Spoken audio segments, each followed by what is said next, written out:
Hi hello నమస్తే welcome to our channel. So ప్రస్తుతం స్టూడియోలో మనతో పాటు ఉన్నారు civils coach and mentor Gangadhar Rao garu. నమస్కారం అండి. నమస్తే అమ్మా. ఎలా ఉన్నారు? బాగున్నాను. మీరు సో బాగున్నారా?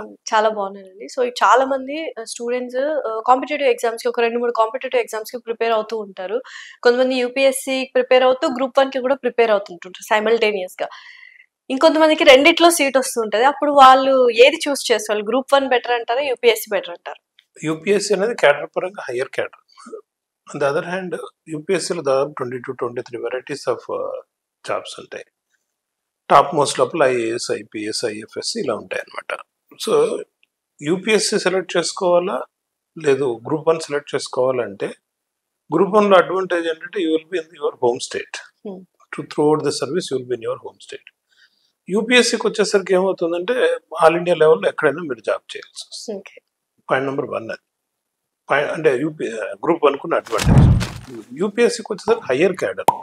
Suppose you get IAS, IPS, all India service వచ్చింది అనుకోండి, ఆటోమేటిక్గా అది హయ్యర్ క్యాడర్. దీనికన్నా you cannot even compare any job of group 1 with the civils. అలా కాకుండా టాప్ జాబ్స్ కాకుండా దాంట్లో 22-23 రకాల జాబ్స్ ఉంటాయి. దాంట్లో కూడా group A, group B services ఉంటాయి. సో అలాంటివి వచ్చినప్పుడు ఇక్కడ మీకు గ్రూప్ 1 లోపల టాప్ పోస్టులు వచ్చినాయి అనుకోండి, ఒక 6-7 ఏళ్లలో you will be promoted to IAS, IPS సీట్కి ప్రమోషన్ వచ్చే అవకాశం ఉంటుంది. So in such circumstances group 1 is preferred. Otherwise no comparison between UPSC and Group 1. UPSC is always top. So యూపీఎస్సీనే మనం చూస్ చేసుకోవాలంటారు. ఇన్ జనరల్ ఇలాంటి ప్రత్యేకమైన పరిస్థితుల్లో మాత్రమే గ్రూప్ 1కి వెళ్తాం. ఓకే.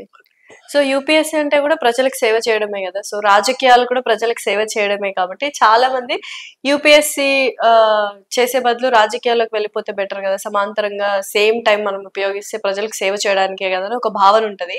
వీటిని అంటే ఇలా అనుకునే వాళ్ళకి మీరు ఏం చెప్తారు? మీలో టాలెంట్ ఉందనుకోండి, ఒక 2-3 ఏళ్ళు జాగ్రత్తగా కష్టపడితే ఐఏఎస్, ఐపీఎస్, ఐఎఫ్ఎస్ అవుతారు ఆల్ ఇండియా సర్వీసెస్.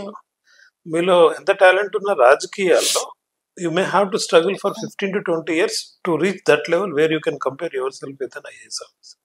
ఓకే. రాజకీయం 1 సంవత్సరం 2 సంవత్సరాలు కష్టపడితే రాదు. అన్లెస్ మీరు సిల్వర్ స్పూన్ లో పుట్టి రాజకీయ నాయకుడు కొడుకుగానో కుదురుగానో పుడితే తప్పించి, otherwise to succeed in political life it takes decades. ఇది ఇయర్స్ అయితే అది decades. So it is not that simple. Okay. Success అయిన తర్వాత కూడా ఒక పొలిటీషియన్ లైఫ్ అనేది ప్రజలు ఎన్నుకున్న సమయం వరకే ఉంటుంది. 5 ఏళ్ళలో 10 ఏళ్ళలో, అంటే depending on number of terms. Once you're an IAS officer, your life long an IAS officer అంతే. So there is no comparison. అలా అన్నమాట. సో అయితే మీరు అన్నట్టు we have to choose UPSC కానీ ఐఏఎస్ కానీ ఐపీఎస్ ఇవే చూస్ చేసుకోవాలి అంటే ఇన్ జనరల్ అంటే again it depends upon your service attitude, what kind of service you would like to do. So political లో రిటైర్మెంట్ అనే కాన్సెప్ట్ ఉండదు కాబట్టి చాలా మంది రిటైర్డ్ ఐఏఎస్ ఐపీఎస్ ఆఫీసర్లు ఆఫ్టర్ దేర్ రిటైర్మెంట్ చాలా మంది రాజకీయాల్లోకి వెళ్తూ ఉన్నారు. ఎందుకు? అధికారం కోసమా? అంటే ఆ పొజిషన్ ఇంకా ఉండాలి, ఆ పవర్ అనేది ఇంకా ఉండాలి అని. అండ్ అది ఈజీ పాస్ అవుతుందా? 55-60 ఏళ్ల పాటు వాళ్ళ లైఫ్ లోపల వాళ్ళు మంచి, అంటే ఒక ఐఏఎస్ ఆఫీసర్నే తీసుకున్నాం, అప్ టు రిటైర్మెంట్ వాళ్ళు మంచి లీడింగ్ పొజిషన్ లోపల సర్వీస్ యాటిట్యూడ్ లోనో వాట్ ఎవర్ ఇట్ ఈస్ ఒక పవర్ఫుల్ పొజిషన్ లో they have served the nation, society. అది అయిన తర్వాత next some of them prefer to join politics, some of them prefer to have a retired life.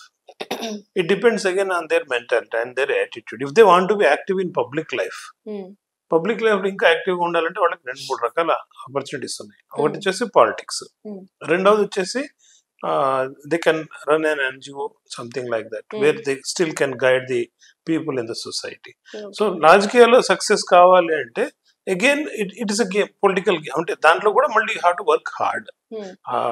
IAS officer అనో, IPS officer అనో, judge అనో, retired judge అనో, justice అనో, ఈ వృద్ధులు కొంతవరకు పనికొస్తాయి.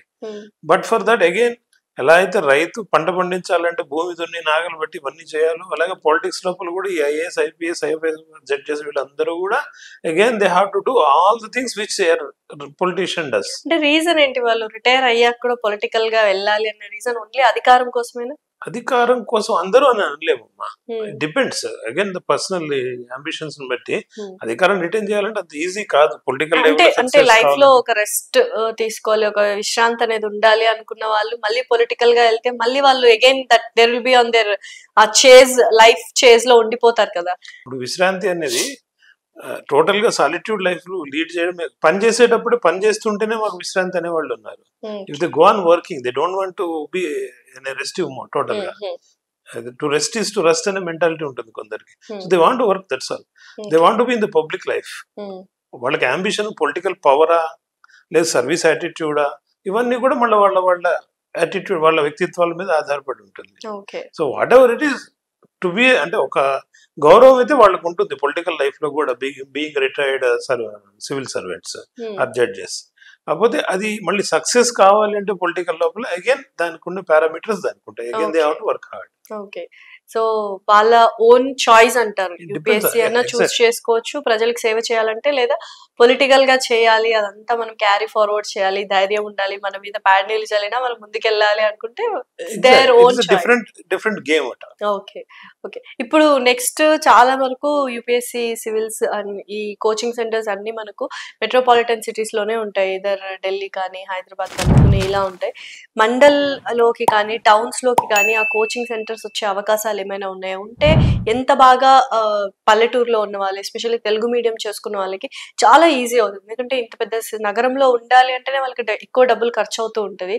అలా కాకుండా if they shift these coaching centres to even mandal town లెవెల్లో కూడా షిఫ్ట్ చేస్తే ఎంత బాగుంటుంది. ఇప్పుడు నంబర్ ఆఫ్ పోస్ట్స్ అనేవి చాలా లిమిటెడ్ అమ్మా. Civil services number of posts అనేవి 1000 పోస్టులే ఉంటాయి. కాబట్టి ఎవ్రీ ఇయర్ పడుతుంటాయి, రెగ్యులర్ గా పడుతుంటాయి, కానీ 1000 పోస్టులే ఉంటాయి. సో ఈ నగరాల లోపల ఇంకా స్ప్రెడ్ కాల. టు బి ఫ్రాంక్, ఏదో 6 to 7 centres all India level లోపల మంచి సెంటర్స్ ఒక మ్యాక్సిమం డజన్ ఉంటాయి. సో ఇంకా ఈ సిటీస్ లోనే స్ప్రెడ్ గా ఉంది. ఇంకా మండల్ లెవెల్లో అవుతుందా అంటే financials will have to work out కదా. ఫైనాన్షియల్స్ వర్కౌట్ కావు. ఇప్పుడు మీరు సింపుల్ చూసుకోండి అమ్మా, కార్పొరేట్ హాస్పిటల్స్ అనుకోండి, మనకు డైరెక్ట్ లైఫ్ లోపల పబ్లిక్ ఎక్స్పీరియన్స్ లోపల కార్పొరేట్ హాస్పిటల్స్ అన్ని సిటీలో పెడతారు, మరి తీసుకెళ్లి మండల్లోను గ్రామాల్లోనూ ఎందుకు పెట్టరు అంటే అక్కడ వర్కౌట్ కాదు కాబట్టి ఫైనాన్షియల్ గా. So is the case with the civil services coaching institutes. But చాలా మంది అంటే సివిల్స్ రాసే వాళ్ళందరూ పల్లెటూర్ల నుంచి, ఊర్ల నుండే వస్తారు కదా. చాలా వస్తారు. ఇప్పుడు ఫర్ ఎగ్జాంపుల్ హైదరాబాద్ లోనే కోచింగ్ ఇన్స్టిట్యూట్ లోపల సంవత్సరానికి ఒక 2000 మంది వస్తున్నారు అనుకుందాం. ఈ 2000 మంది 23 జిల్లాలు అంటే పాత జిల్లాల వాళ్ళు వస్తారు జిల్లాలో 100 మంది ఉండరు. ఒక్కొక్క ఇన్స్టిట్యూట్ లోనే మీకు 400-500 మంది ఉంటే తప్ప అక్కడ ఫైనాన్షియల్స్ వర్కౌట్ కావు. మరి మీకు మండలాల లోపల పెట్టుకుంటే అక్కడ 10 మంది 20 మంది వస్తే how it will work out? It will not. Okay, so అవి ఇంకా వచ్చే ఛాన్సెస్ ఏం లేవు. కాకపోతే గ్రూప్ సర్వీసెస్ కి సంబంధించి ఆల్రెడీ ఉన్నాయి.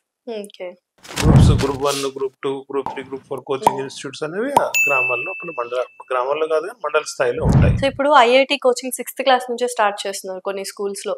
సో అలా యూపీఎస్సీ కానీ సివిల్స్ కానీ కాంపిటేటివ్ ఎగ్జామ్స్ అన్ని మనకు స్కూల్ లెవెల్ నుంచి ఆ బేసిక్ ఫౌండేషన్ ఉంటే బెటర్ అంటారా, లేకపోతే ఇట్స్ ఓకే డిగ్రీ అయిన తర్వాతనే దే కెన్ స్టార్ట్ ఇట్ అంటారు? 1వ తరగతి నుంచి ఉందమ్మా. అదే మనం నేర్చుకున్నది right from first class. It is there. Correct. మనకి ఏదైతే సబ్జెక్ట్ ఉంది కదా. So whatever you are going to study here in the civil services coaching institute, you are provided that subject right from first class. కాకపోతే అప్పుడు అది పట్టించుకోమనం. Social studies subjects ఉన్నాయి కదా, ప్రతిదీ మీకు 1వ తరగతి నుంచి ఉంటుంది. బట్ అనలిటికల్ గా థింక్ చేయడం, ఎక్స్ప్లెనేషన్ అవన్నీ రాయడం కూడా అంటే ద ప్రాసెస్. ఒకప్పుడు మనకి కో-కరిక్యులర్ యాక్టివిటీస్ అని ఉండేవి స్కూల్స్ లోపల. ఏంటి కో-కరిక్యులర్ యాక్టివిటీస్? ఎస్సే రైటింగ్ కానివ్వండి, డిబేట్స్ కానివ్వండి, మనకి ఇలాంటివన్నీ ఉండేవి. ఏమ్మా వాటిలో మనకి speech, elocution competition, these are the skills they are suppose to gain to succeed in civil services competitions. వాళ్ళకి కావాల్సింది ఏంటి? రైటింగ్ స్కిల్స్ కావాలి, ధారాళంగా మాట్లాడగలగాలి, రాయగలగాలి, ఎక్స్ప్రెషన్ కెపాసిటీ ఉండాలి, నాలెడ్జ్ అబౌట్ ద సొసైటీ ఉండాలి, నాలెడ్జ్ అబౌట్ సివిక్ సబ్జెక్ట్స్ ఉండాలి. ఇవన్నీ ఉంటాయి స్కూల్ లెవెల్లో, ఒకప్పుడు ఉండేవి. ఇప్పుడు ఏంటి అంటే కొత్తగా వింత పాతకు రోతలాగా దేవర్ దేర్. ఇంకొకటి ఏంటంటే మనకు వచ్చేసి సౌత్ స్టేట్స్ లోపల ఎక్కువగా ఈ ఇంజనీరింగ్, మెడికల్ బ్యాక్గ్రౌండ్ కి పిల్లలు పేరెంట్స్ బాగా ప్రిఫర్ చేయడం వల్ల సోషల్ సబ్జెక్ట్ అనేది ఉంది అనే విషయం కూడా మనం మర్చిపోయాం. ఒకప్పుడు 4 ఉండేవి ఇంటర్మీడియట్ గ్రూప్ లోపల. ఏంటంటే అంటే BiPC, MPC, CEC and HEC. HEC is arts subject. ఆ హెచ్ఈసి అనేది మాయమైపోయింది. లేదు. ఇప్పుడు కనుక ఇంజనీరింగ్ లోపల సివిల్స్ కోర్ గ్రూప్స్ లోపల ఎవరు చేరట్లా. అలా ఒక 10-20 ఏళ్ల క్రితం అందరూ హెచ్ఈసి మానేసి అసలు గ్రాడ్యుయేషన్ డిగ్రీ అంటేనే ఇంజనీరింగ్ అయిపోయింది. అలా ఒకప్పుడు డిగ్రీ అంటే ఏంటి, మనకి బిఏ, బిఎస్సి, బీకామ్ ఇవి కదా. ఇప్పుడు అది లేదు. నంబర్ ఆఫ్ స్టూడెంట్స్ గ్రాడ్యుయేట్స్ మీరు తీసుకుంటే ఆర్డినరీ డిగ్రీ చదువుతున్న వాళ్ళు ఎంతమంది? తంపరగా ఇంజనీరింగ్ కాలేజ్ వచ్చేసిన తర్వాత వాళ్ళకి నిజంగా టెక్నికల్ నాలెడ్జ్ ఎంత ఇంపార్ట్ చేస్తున్నా ఇంజనీరింగ్ కాలేజెస్ అనే విషయం పక్కన పెడితే ఏ ఇంట్లో చూసినా ఇంజనీర్లే ఉంటారు తప్ప ఆర్డినరీ గ్రాడ్యుయేట్స్ ఎతకాల్సి వస్తుంది. లేరు, negligible. So that unfortunately this has happened in South India. North ఇండియాలో అలా లేదు. ఆర్ట్స్ సబ్జెక్ట్స్ కూడా హ్యూమానిటీస్ కూడా ఇంపార్టెన్స్ ఉంది. సో ఇక్కడ సాఫ్ట్వేర్ అనేది బాగా బూమ్ వచ్చేసిన తర్వాత యూపీఎస్సీ ప్రిపేర్ అయ్యే వాళ్ళు కూడా ఎస్పెషల్లీ సౌత్ ఇండియాలో తక్కువైపోయారు, ఓవరాల్ ఇండియాలో కూడా తక్కువైపోయారు అని విన్నాను.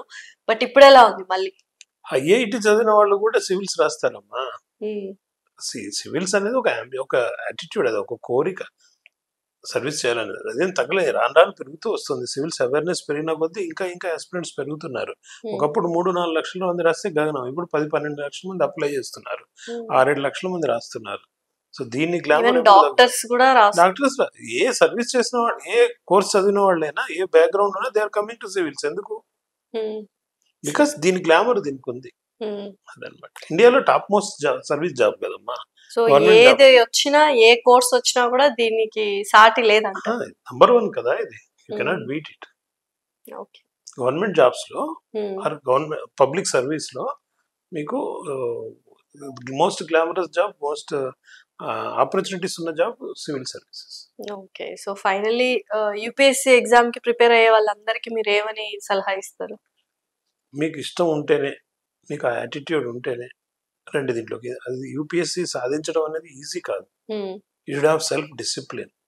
క్రమశిక్షణ లేకుండా మీరు ఏమీ సాధించలేరు. Correct. So is the case with every other field. But దీంట్లో ఏంటి అంటే ఒక కనీసం 3-4 ఏళ్ల పాటు you are suppose to have self discipline. And ఏమాత్రం డీవియేట్ కాకుండా మీరు ఒక 3-4 ఏళ్ల పాటు కష్టపడి చదువుతాము అంటేనే దీంట్లోకి రండి. And always be ready.